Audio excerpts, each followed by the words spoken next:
people don't like you overnight and throw you away the next night. They're there for the long haul. You know, it takes a lot longer, but every fan's there. Poster on the wall, t-shirt on the back. I'm Robin Johnson, this is Yours for the Making, and I'm joined by superstar punk rocker Ben Beetham from the band Kid Kapichi. I wouldn't really wish fame on my worst enemy, but like I know so many like people who are successful where they can walk down the street, even in bands. You know, their fans will know them, but they're not getting mobbed. This show is all about the makers, whether it's art, food, woodwork, metalwork, whether they're craftsmen or hobbyists.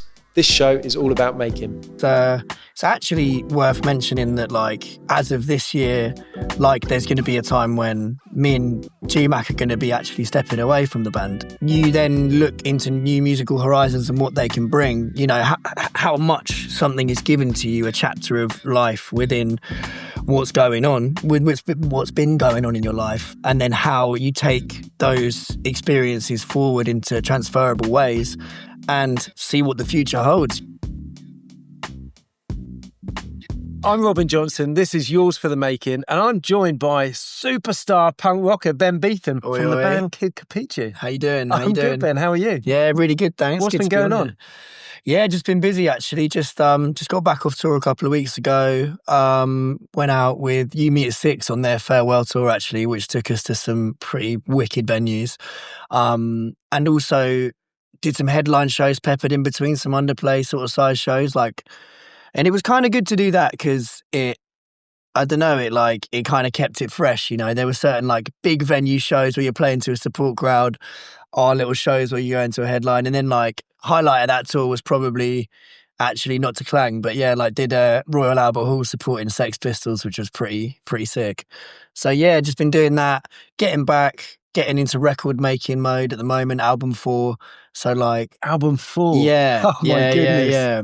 So it's sort of like that's written and getting in to record it, I think in a couple of weeks actually. So it's kind of exciting. It's a bit of a gear shift, you know what I mean? Like from performing to getting in the studio, but after you've done like the first couple of days, you're sort of in it, you know what I mean? And the 4th album, are you doing that thing where you're going to go and live in the Scottish Highlands or something for a month to be completely immersed with no sound and everything else? That's it. I mean, music don't pay like it used to, but I think we're making music that you'd make when you were in the Scottish Highlands, you know what I mean? Yeah. It's definitely a bit of a switch up, which is kind of interesting. I think we tried to like make the record that people might have expected of us, and it felt like that well had kind of run dry. And when that happens, all you can do is make music authentically that feels like the music you want to make. And in doing so, it's quite interesting. It kind of leans into like, there's a heaviness to it. There's a silver thread in there. It kind of leans into more introspective topic. Also leans into like sort of trip hop, Massive Attack stuff, Beck, Fun-Loving Criminals, you know, kind of more like there's still that spoken word kind of like boppiness to it, and I don't think it's a departure in that sense, but stylistically it's kind of switched up, but that's the music that was in us. Do you know what I mean? So that's the music we wrote. It's kind of interesting. Wow. Interesting to go through that process because, you know, you just, you can't fake writing something, because I think whether or not a listener's a musician or they make music themselves, they know it. Whether they know that they know it or not, they can feel it when it's not real, you know. And sure. when you're writing music, because you spent a lot of time on tour. Yeah. Every time I've messaged you about coming on here, you're like, oh yeah, I'm on tour at the moment. I'll be back then. I'll be back then. Do you write when you're on tour with the guys, or do you book out a slot of time and go, right, we're going to do album number 4, let's just get in the studio then? Yeah, I think it's sort of like, you know, you try and make as many beats and instrumentals as you can on tour. Like, it's not necessarily fertile ground for writing in the sense of like full songwriting, just because like you're always on the move. I think people do that best when like they've got a tour bus which has a studio on it, for instance, so you can always be in that setting. Like, I think there's a certain aspect of workflow that's required to be able to write in that full sense, write your best work. But when you're sort of in your little like laptop beat making zone, like you definitely do a lot of that. So there's a lot of like sketching, you know, and then that means that when you do get back into writing mode, you've got tons of stuff to sort of like draw off, you know. But yeah, I think it's usually a good little midpoint between giving yourself enough months that you're under pressure, but not so that you're under too much pressure. So you sort of like, you go, all right, we've got to break the back of this in 6 months before this next tour that's happening. We've got a little bit of, gap. And it means that there's a little bit of something on you to be like, well, I'll do this amount, but I'm not going to lose the plot, So we I think we managed to write this one, which is going to be, I think at the moment it's 10 tracks. I think that took about 6-7 months to kind of like write. And interestingly enough, you kind of like, some people write in a way where you write 50 songs and choose 10. But with us, I think like that's more the sketching process. Like you make lots of instrumental sketches and it's those ones that really get inspiration flowing that then become songs, and you end up making the amount of songs you need, that or thereabouts, like a few more maybe. But yeah, it's an interesting process really. Yeah, definitely the sort of, not genre change, but the stylistic change of it definitely was an interesting process, an unexpected one, and but one that, you got to do what's real. You might lose people, but you gain people along the way, and you kind of can't really think about what people want. Yeah. Because otherwise you just end up spinning out. But Kid Kapichi fans, they are dedicated. Oh man, yeah. I think for a band, I guess you're 4 albums in now, but I always remember, the old days and stuff. You're like, Kid Kapichi, oh yeah, they're the guys from Hastings. Yeah, you've got a very dedicated fan base who, they are do or die. They'll be with you forever. Yeah, and I don't think those sort of fans are going to turn their back because you're making music that sounds like a massive attack. Yeah, exactly. I think that again, like there's silver threads that run through it, and I think we've always kind of had albums of mixed bags stylistically, and I think that wouldn't be that different for people to like, if they heard an album that was different, it wouldn't be like, whoa, they've always just made one type of thing, Yeah. I think, it's interesting. What I've always really liked about meeting the fans is that people have different favourites. Do you know what I mean?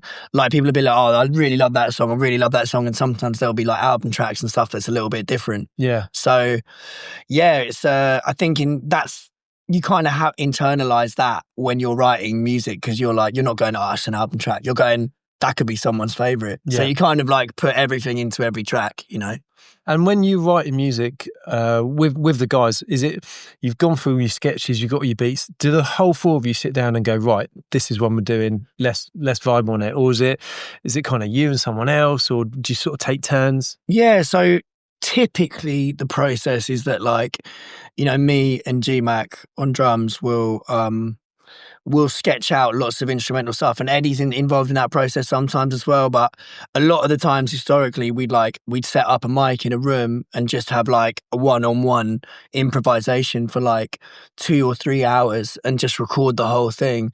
And the way that it works in his studio is that you can separate the two things away from each other, like the drums are one thing and then whatever instrument I'm playing is separated from that, so that, for instance, if at like 1 hour 30 you really like the drum beat but what I'm playing is complete shit, then you can take me out of it and go, let's make a song out of that. Yeah, do you know what I mean? So in that, what's quite interesting about that process is that everything comes from a sort of crucible of live.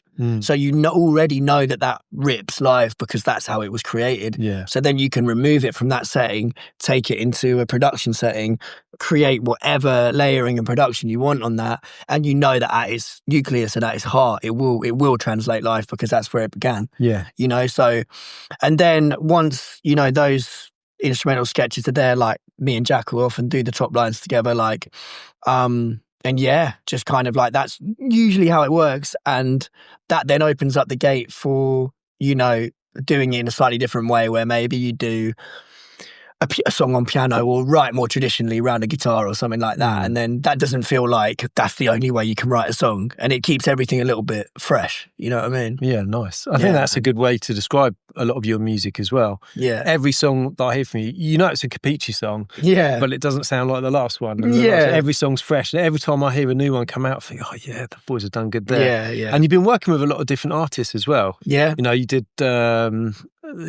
had Suggs on the track. Yeah. Had Bob Vylan as well. Bob Vylan, was on there. It, yeah. I think with the features, like, it's interesting because not sure who will feature on this. I think there are ideas, but I think rather than us going like, oh, we want to work with that person, let's write a song to them, often the song indicates, oh, do you know who'd be great on that? Yeah. This person. So you never know when those things are going to rear their heads. But I think it's got to serve the song. You know, and I think when people are like, do it in the reverse engineered way where it's like, I'll write a song to feature on that person, you're not always serving the record, you know? It's not sincere often. Yeah, you know? That feels a bit manufactured. Yeah. Which is, I mean, my idea of you guys is the opposite of a manufactured band. Yeah. You know? We've been at it a long time. I think like it's an interesting road, like doing it independently. Obviously, like we're signed now, but for a long time we were doing it independent. Like, you know, we self-recorded and self-released our first record. Like that was in COVID. That was literally like we had begun recording with somebody and COVID hit and suddenly it was like, what do we do? Either we just give up and don't make a record, or like I went on YouTube and learned how to like make a record basically and like mix it and stuff like that. And I mean, it was a good thing to have to do during COVID because so you weren't twiddling your thumbs and that. But I think we've always been quite like opportunistic in that way and just gone like, well, what's needed of us? Like, and I think the independent road kind of serves a stronger and more concrete foundation of a fan base. Like people don't like you overnight and throw you away the next night. They're there for the long haul. You know, it takes a lot longer, but every fan's there, poster on the wall, t-shirt on the back, and they care. You know what I mean? And I think that you can't really put a price on that, you know, and that's why it's interesting with the era of metrics, which obviously have a place, you know what I mean? Your followers and obviously that holds a place. No one can ignore it, but it's about what type of fan that number is. Do you know what I mean? Like, is that like, are they there for the long haul or are they there for a flash in the pan? And, you know, there's a whole gulf of things that are in between though. It's not one or the other, you know, but I think if you do it independently and you take a long time over it and people are really there for it, like that's the best way of doing it, really. You know? Absolutely. It's genuine. And there's a lot of love there as well. Yeah, definitely. And like, it's interesting. I was chatting about it with someone the other day, like when we kind of started, it wasn't really that cool to be in a band. Like there weren't that many bands about. Man, it's always been cool to be. Yeah, of course. But like that wasn't the zeitgeisty sort of music that it was about, and particularly not in this area of the UK. And it's just interesting how that's kind of changed and how there's a real, particularly in the Southeast, there's been a massive rise in you know, music, in angry music, in music that's getting people excited, you know. And I think I don't know. It's interesting that the mainstream doesn't reflect that rise in the like of in people's appetite for guitar music. But I think that might change. Like I've been chatting to people recently, and like there was a moment where a renaissance looked on the cards in the mainstream, like on your radio, on your festival bills. But I think that will change because the audience is there. Yeah. You know, the audience for guitar music is there, and it's a shame that it's not reflected in even festivals like Reading and Leeds on the headline, even festivals outside of Download and 2000 Trees and stuff. You want to see that stuff reflected more on festival bills. It feels like that could be happening now, but is that dictated by record labels and promotion companies? Yeah. Because that's what I mean, when I speak to you about when you're on tour, it's normally you ride a wave of recording an album, promoting an album, touring everywhere, and then see you later. When you record another one, it kind of goes like that. You know, one year you'll be doing Reading, Leeds, Glastonbury, and then the next year you'll be not doing chilling anything and chilling and writing another album. But no, exactly. I think there's a lot of chickens and eggs in that stuff. And I think that, like, you know, the radio indicates what the label should sign, and then the festival billings in that. But the point is, all it takes is because to be honest with you, all they care about is numbers. So like, if suddenly there's a load of numbers on a band, and you can see that reflected in ticket sales, they'll put that band as a headliner.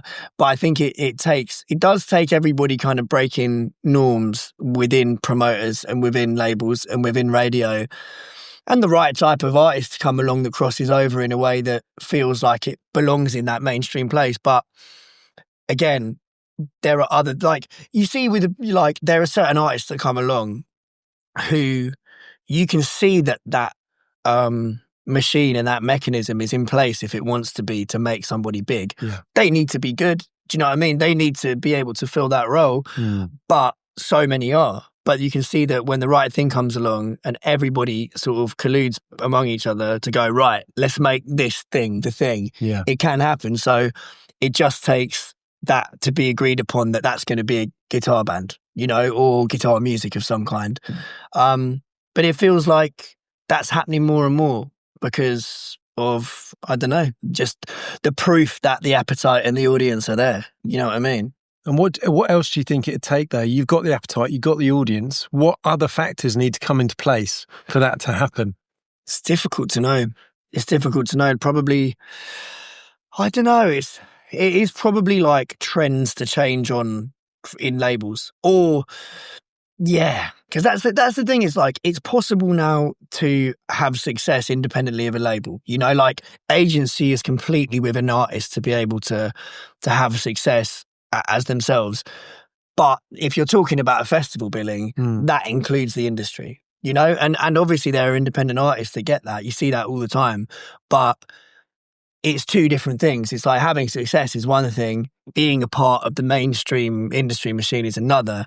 And sometimes those people are set in their ways. And, you know, there are loads of bands that have great success and they tour loads and they make a great living, but you won't necessarily hear them on the radio. You know, they're two different worlds. Like, to be honest with you, it's another whole conversation about the intersection of fame and success. You know, like, I wouldn't really wish fame on my worst enemy, but like, I know so many like people who are successful where they can walk down the street, even in bands, you know, their fans will know them, but they're not getting mobbed. And personally, I think that's ideal, you know, like, because I think that, you know, not that we deal with fame, but my point is that like when you see people that do, it's in the end always a toxic thing, man. It's like it's always the most difficult part of success if that's part of it. You know, if you can have one without the other, success without fame, I mean, I think that's always going to be better.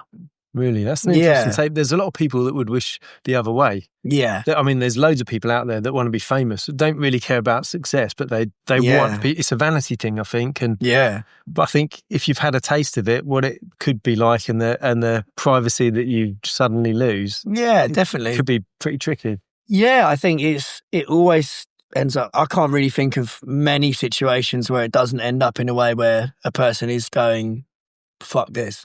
You know what I mean? Like, I'd much rather it wasn't this way, and I'd much rather have that, you know, anonymity more, but still be able to do the thing I love. And I think that, like you say, it's interesting, isn't it? There are, you know, there's a new phenomenon within the last couple of generations of people being famous for being famous, you know, and that is kind of a head fry. It's weird, and you've seen that with like reality TV stars, you know, their mental health, all this stuff, and it's like, it really does. It really falls on top. The highs are high, probably at the time, short-lived, but then when the lows hit, but you're still known by everybody, or suddenly everybody turns on you, your brain's not really meant to process the idea that more than 150 people have an opinion about you. You know, we still have that brain from long past. The truth is that, like, if you're thinking, even sometimes stood on a stage, what 5,000 people think about you in that moment, it's a lot for your brain, whether that's adoration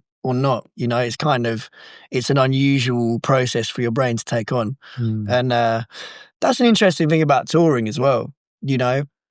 And, you know, we've been doing it a long time. We've probably been touring about 10 years at various different levels and, you know, at different types of stage and, you know, small and big and whatever. But it's interesting the long-term effect that can have on you, you know. And I you know, there's very few people that you would talk to about it who don't understand that. You know, it's kind of difficult when it's only when you've done it that you get it, really. Like, but everyone's like, yeah, it's a head fry. It's kind of a love-hate. I think with a lot of artists, the idea of touring before you start the tour, you're like, yes, it's going to be great. We're going to play to all our fans. We've got loads of gigs. The energy's going to be peaking. But then at the same time, you're away from home, your friends, your family, you're sleeping in a bus most of the time. And it's tiring. You speak to everyone, it's like tired. It's that adage of like the best things leaving and the best things coming home. You know what I mean? And it's funny, I was saying to someone the other day, like, it's one of the only jobs where you're sort of in a tour bus lying in a pitch dark coffin being like, we made it. We've done it. Do you know what I mean? Like, we've done it, boys.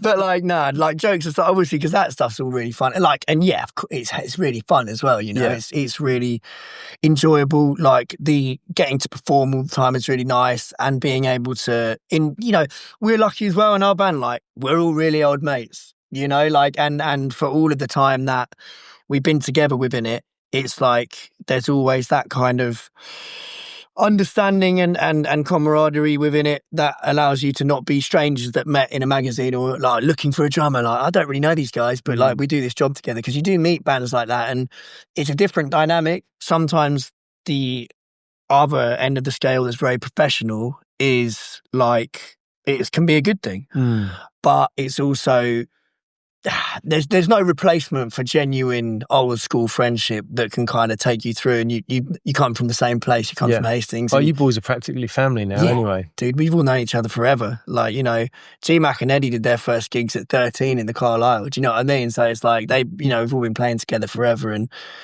we have the same shared place that we're from. And I think that like, it's quite interesting, like, to know Hastings and to be from Hastings and everything that it is like, it's quite a specific place. You know what I mean? And it creates quite a specific type of person. Yeah. You know what I mean? But you guys are the epitome of that. You look at your music videos, you're filming music videos outside the Carlisle. Yeah, man. Opposite Morrison's and up and down the street.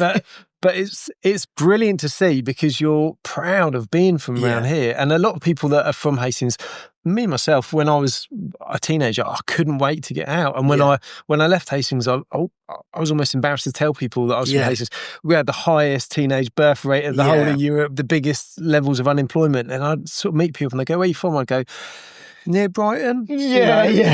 But now, it's great. I love it as a town, and I'm proud of, you know, growing up here and being born here and stuff. But you're right. It does create a certain type of, not a certain type of person. Like, we're not born differently because we're from Hastings, of course, but we're not mutants. But it's growing up here and everything that it brings, it does. And there's a lot of artists. There's a lot of, I mean, as a musical town, it's incredible. Yeah, like that's been I think that's mainly how that's been our prism to experience it through, and the community of music, the community at large. But it's definitely like that sense of real tight community is and sort of lack of ego as well. I think I was chatting with someone about that the other day. Like, you grow up in a place where, particularly within the context of music, everyone's just together hanging out. There's no like, oh, you can't hang out with these people, or like, oh no, we don't talk to them, or whatever. It's like, we're all here having a massive party and loving music and really appreciating the joy that brings to everybody.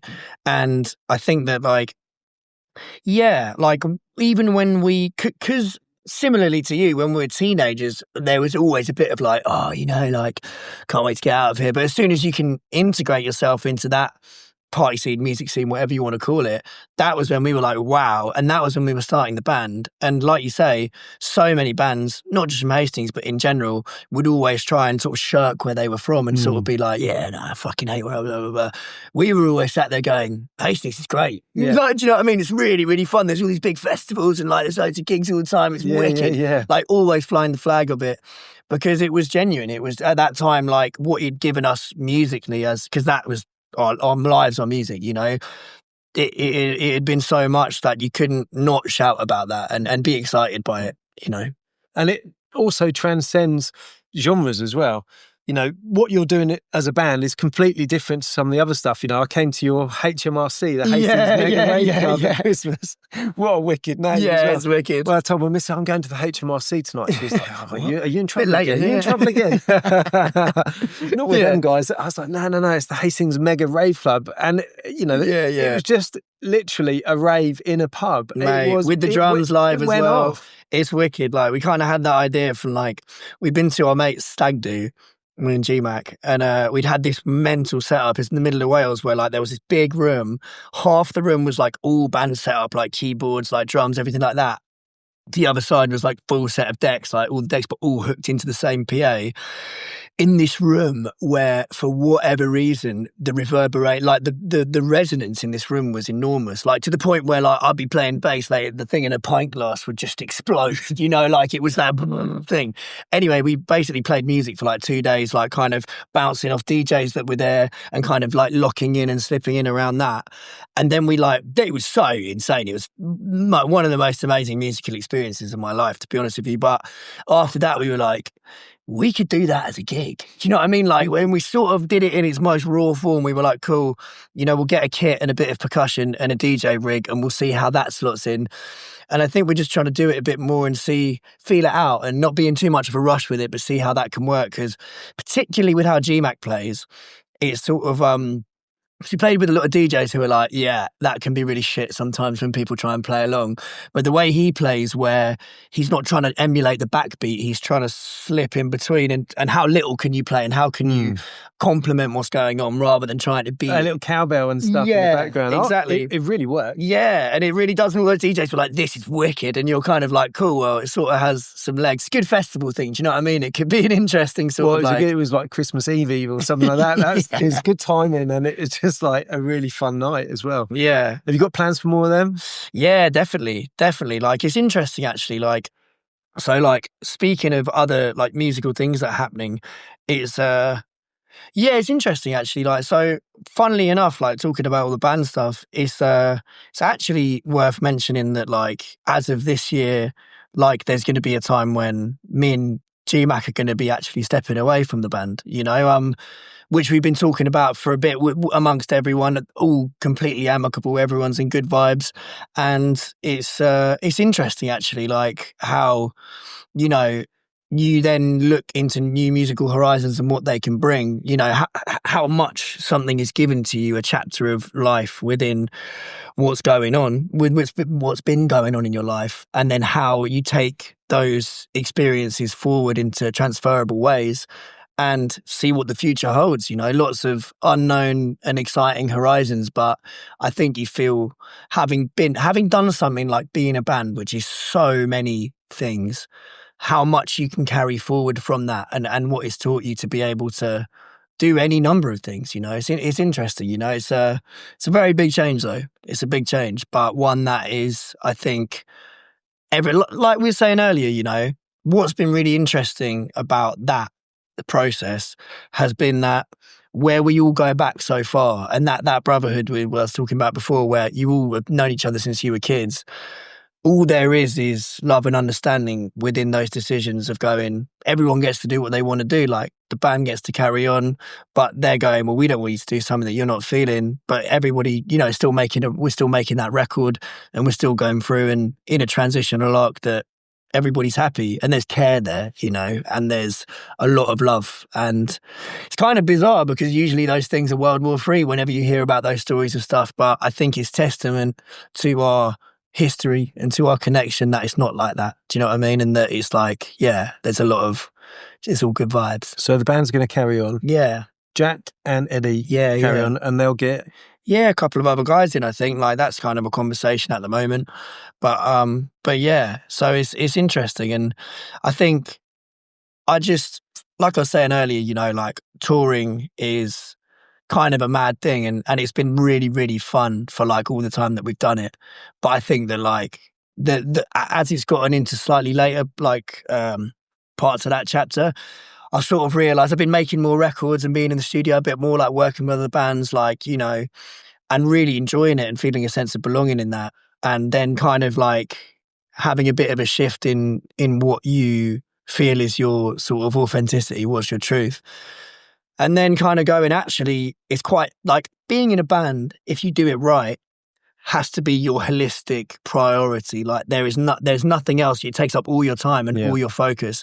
And what that means is that you are really focusing on this thing with like truly, but it kind of means that you can't really gain momentum in other stuff. And I think that kind of switch went, oh, well, I really want to do this other thing.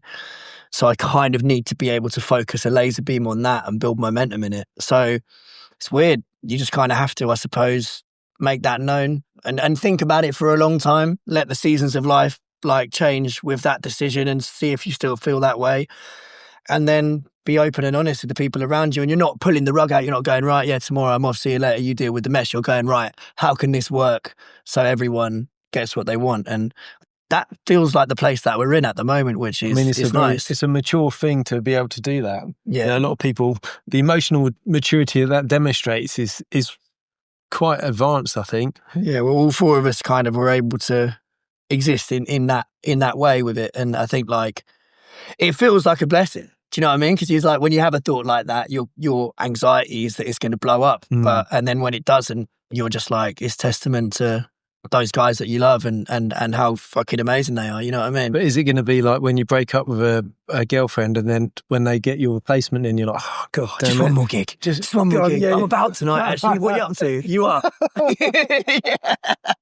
Yeah. Eddie, oh, long time. Yeah, man, how you doing? I've just got my guitar with me. Yeah. Do you think that's it? Done forever? Or do you think you'll kind of revisit it later on? Or? I mean, you never know. I think, like, you know, you never know how you're going to feel. I think, like the projects that I'm working on at the moment, production-wise, it's like there's a real sense of belonging in that setting. And like at the moment, that feels like really where my heart lies and where I really want to like push things, you know. And is that with other bands, individuals? Yeah, like artists and other bands, like songwriting and then making records as well. Like one process that I've been really liking at the moment is like, you know, writing the song and then taking it all the way to making the record, you know what I mean? And then you're kind of there from the beginning till the end. Like I've been doing a lot of work with this guy, Mike Horner, who's like amazing producer, amazing engineer. He's worked on some great stuff. He lives in Hastings and he and I actually met working on the Hot Wax stuff because I produced like their first 2 EPs. And then we ended up working on that together for a few bits of it. And then, we've made like a lot of stuff together now. And it's like, you really garner a great relationship with someone. He's amazing to work with. But that's been really interesting as well. Like finding relationships in a different context to performance, you know, that are like creative still and really those being really excited. So it's cool. And it is like, I think I've always really liked lots of different types of stuff, and I think that working in songwriting and production allows you to kind of, you know, scratch those itches and feel like you're doing all of the things that you want to do. Do you know what I mean? Like creatively, you know, and allowing a bit more time at home and to be settled and have a bit of normality, I imagine, as well. Yeah, I think like making records will always take you away for like long. It can take you away for periods of time. Sometimes they're long, sometimes they're not. But I think like there's a massive value to kind of being in a sense of routine in a place you're at. Even if you're leaving home, you're not kind of uprooting your sort of, I don't know, normality in the way that touring does, you know, and you sort of become almost institutionalized in this Groundhog Day thing, you know, which is cool because it's a lot of fun when you're in it, but there's definitely a lot of rebuilding to do when you get back into like being like, right, who was I again? Yeah. Do you know what I mean? Like you're sort of like that. Yeah, but you've got that grounding because the minute you're back from touring, you're straight back down the Dragon Bar. Yeah, like, easy. Yeah, you're right. But I mean, that seems like a crazy thing, right? Yeah. You're on Radio 1, you're playing Glastonbury, Reading, Leeds. Yeah. You finish that and then you go back to pulling pints at a pub. Yeah, I believe it's a good thing. You know, I think that, you know, we've all, to varying different degrees, worked the whole time we've been in the band. Just because, like, you know, music don't pay like it used to. Do you know what I mean? It's one of those things. I'm sure if it was making tons and tons of wedge, maybe we wouldn't do that. But it's also, I think, something that's is good. It's good for you. Do you know what I mean? Like, it's good. It's better than when you don't do it and you're sort of like sitting around with time in between. You know, like I just think, like I love it. That particular job, I love. I've always done it. It's like starting a job. Like every time you come back, you're like, I know how to do this. I loved it when I did it. Yeah, do you know what I mean? Like it's a sick place. It's like and you get to work with nice people. G-Max there still. Yeah, exactly. It's familiar. And like you hold a lot of memories in that place as well. Like you going around it, and so many of your the memories that you can remember. Yeah, exactly. That's it. Sort of hazy, sort of. But yeah, lots of your formative years are in a place, and it's kind of weird, isn't it? I mean, it's 20 years old this year. The bar. Do you know what though? Your party at Christmas. Yeah. No word of a lie. That is how, when Paddy first opened the Dragon Bar, that's what it was like every weekend. I've heard the stories. And we were down there every weekend, and it was pretty much the same. Maybe not with as loud music, and no drummer next to the desk, but the sort of debauchery, it was like that, and it was that busy every Saturday. And and that was the first time I've seen it like that in 15 years, well, maybe. That's high praise, man. Yeah. I mean, like I've always heard those stories because obviously like my brother worked there and stuff, but it's sort of like the different generations had their own version of it, slightly diluted from the last. You know what I mean? Like that was it, and everyone would be I can tell you should have seen it when we were there. I can tell you some stories about your brother. Yeah, that's it. I'm sure, for sure. There's some I've heard, some I haven't, but they always make me sweat. Yeah, he's a character, man, and he's doing really well as well. Yeah, he's doing great, man. He's been grafting, and like it's really paying off for him. You know what I mean? Working in like video content production and stuff like that. It's amazing to see him, man. He's just like probably like the hardest working person I know. Do you know what I mean? And like to see that come to fruition is like, it's nice. It's nice when it's your brother. Do you know what I mean? And what I really liked is in lockdown when he was doing the Isolation Station. That was wicked with G-Mac and Lily presenting the show, man. Yeah. It's so good. They did the one where it was like they didn't tell him what they were doing, and what G-Mac was telling me, he got woken up at 5 a.m. And they were like, well, this is it. You know, we're doing a 24-hour live stream or something, or a 12-hour, 15-hour thing.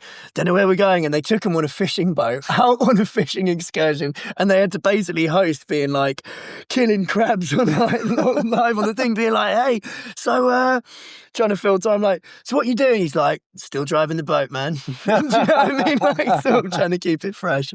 But yeah, that was a cool thing to have done in the lockdown. I think it's all online somewhere. Is it? You know, all archived. Do you know what I mean? Ether. Yeah, man, exactly. And what other bands have you? I know you've been doing production for a while now. So I think every time I bump into you, like, oh yeah, I'm doing this stuff for this French band. I'm doing this stuff. I'm writing songs there. Who are you working with at the moment? Yeah, there's this project I'm working on at the moment with this artist Hannah Lily, which is really cool.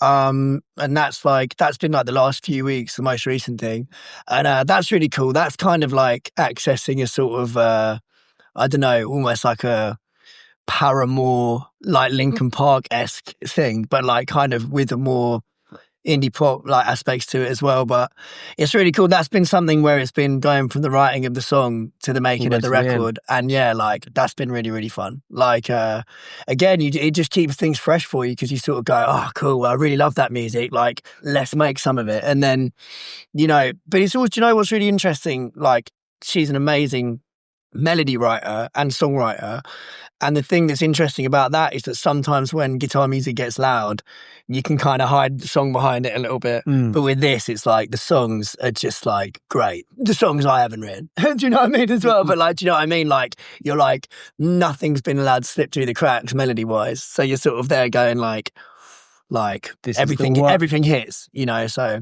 no, it's really fun, and yeah, doing more of that over the summer, and yeah, just few other bits as well that are upcoming. It's interesting, like my friend Hal actually has been living in Hastings, and like it's been really nice. Like we met probably about 10 years ago in a hallway, and we were literally just suddenly locked eyes and just started yapping with each other, and like just suddenly we're like one of those, like, you know, someone in a past life or something. But he's been a songwriter for a long time, and he's like, you know, working with a lot of people, and it's been really nice to reconnect with him and be sort of writing music with him and doing that. So yeah, it's been nice. There's like a few irons in the fire, but I think where, again, like I was saying, with how much of a priority the band is, and we still got this record to make, it's kind of like the one thing's ramping up as the other thing will be kind of going like that. So you're still quite dedicated to making sure that everything is rounded off in the way that it needs to be, you know. So that's going to be an exciting, like, so you even get to make this record that you've written that's like really exciting and different and weird, and gets to access new places that, you know, you haven't before in that setting, which feels fresh as well. So it's like everything has a nice amount of fresh energy to it, like across the board, you know. Keeping it fresh. Yeah, man. Taking it back then, right back to the beginning, how did you get into it? Music? Yeah.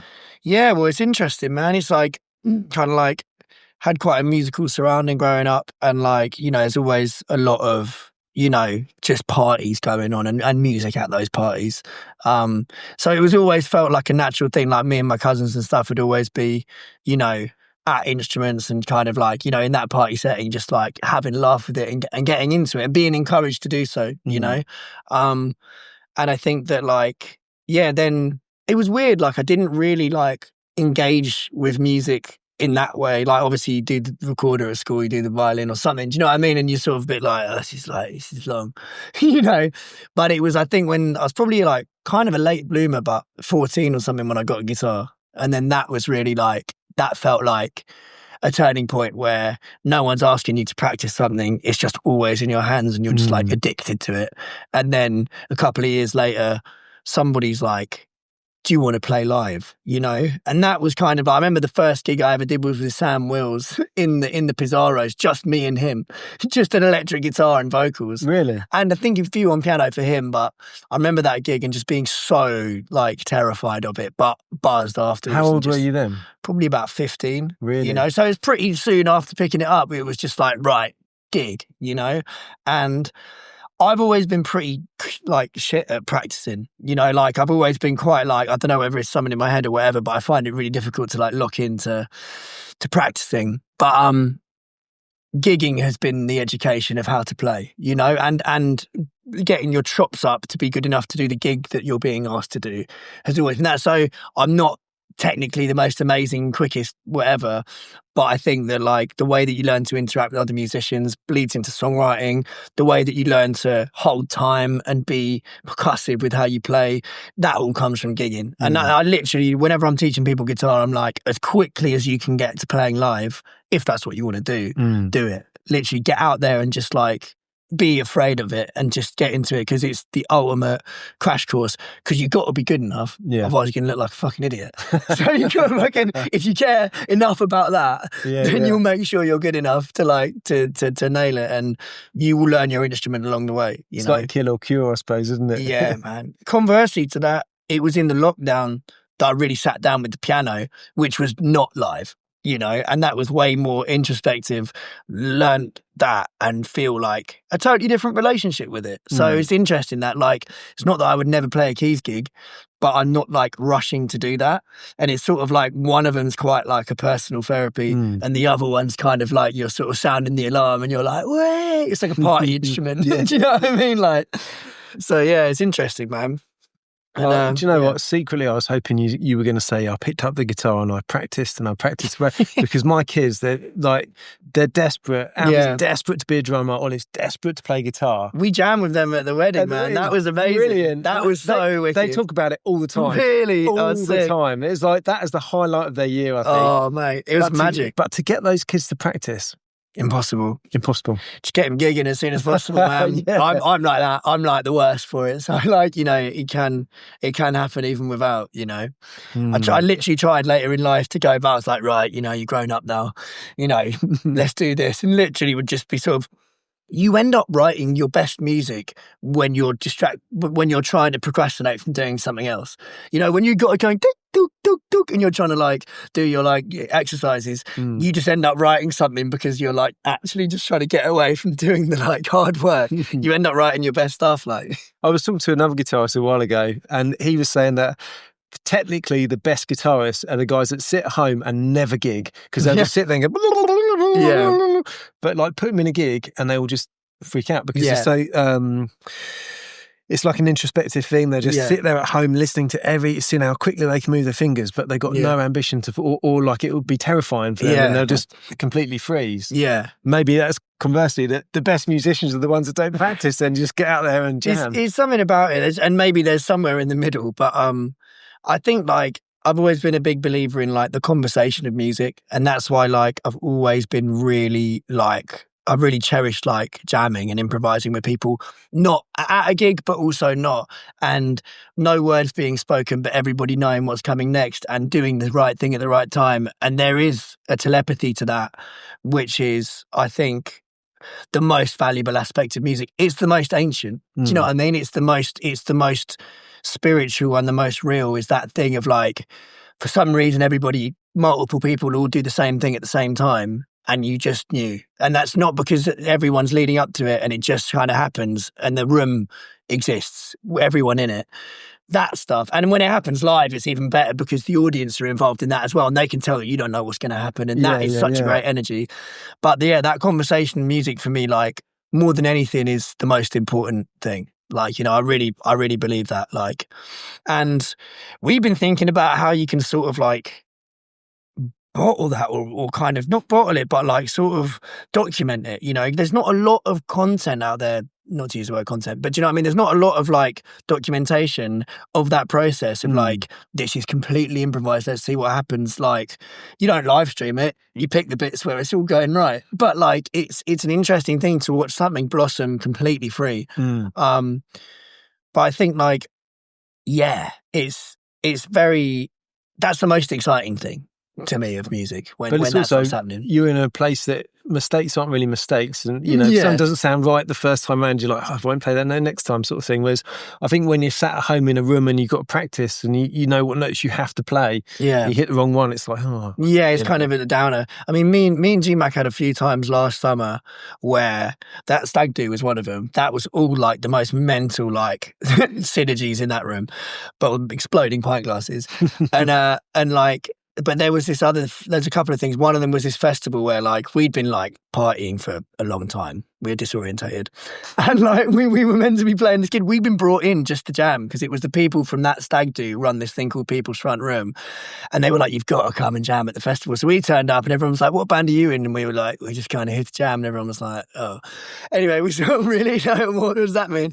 Anyway, we turned up. Someone was like, you got to get back to the People's Front Room. We were at this like rave, like fucking. Anyway, we get back and they're like, you're on in 10 minutes. And we're kind of a bit like... just you and G-Mac? Yeah, well, us and like this band of people, like 20 people we've never really met. And some guy's like, this is going to be the first song, like playing it in my ear on an electric guitar. I'm like, okay, cool. So we did that song and it was great. It went off and it's like, 200-300 people in this thing. And then after that finished, everyone was kind of looking around each other going like, what should we do? What should we do? And then me and G-Mac kind of looked at each other and went, let's go. And just ended up pushing some improvs and then sort of getting this place going. There's like horns going, there's like singers, there's everything. And kind of again, like it was this live aspect of that where everything's on the fly, everyone's on the fly, but everybody knows exactly what to do without any conversation. And we played like that for probably about an hour or two, just like in that setting. And and like things stop and they start or they transform or whatever, but it felt just like, and then we finished it and we were like, whoa. We were like, that was crazy. And everyone in there, all the rest of the people were literally like, whoa. It was crazy. But yeah, getting to do it live and to do it in private are both like magic of different types, Oh man, that sounds amazing. Yeah, man. And when you first started, I mean, looking back to when you first started, if you could go back to 15-year-old Ben and give a couple of pieces of advice, what advice would you give? Maybe it's advice that someone actually gave you already, or maybe it's advice that you wish someone had given you.